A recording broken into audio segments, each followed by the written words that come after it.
ফেসিবাদের যত মিথ ছিল সব মিথ একে একে ভেঙে দিচ্ছি ইনশাআল্লাহ। আমাদেরকে বলা হয়েছিল গাজীপুরে সুন্দরভাবে প্রোগ্রাম করতে দেওয়া হবে না।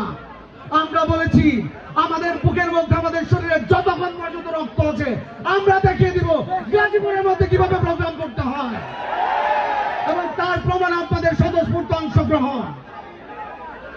আমরা ভয় পেতে জানি না, আমরা ভয়ের জাতি নয়।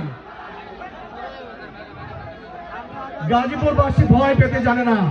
গাজীপুরবাসী এতদিন যে অন্যায় অত্যাচার অনিষ্টার মধ্যে ছিল তারই আজকে প্রতিফলন হচ্ছে আজকের এই সমাবেশ।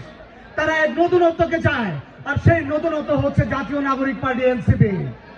আমাদের আজকে কেন্দ্রীয় জাতীয় নাগরিক পার্টির সম্মানিত ইমাম, আমাদের কেন্দ্রীয় আহ্বায়ক নাহিদ ইসলাম সহ কেন্দ্রীয় নেতারা এসেছেন আমাদের মাঝখানে। আজকে আমরা তাদেরকে আজকের এই গাজীপুরের মাটি থেকে কথা দিতে চাই যে গাজীপুরের মাটিতে এনসিপির এমন শক্ত ঘাঁটি হবে ইনশাআল্লাহ, যার প্রভাব ঢাকা থেকে শুরু করে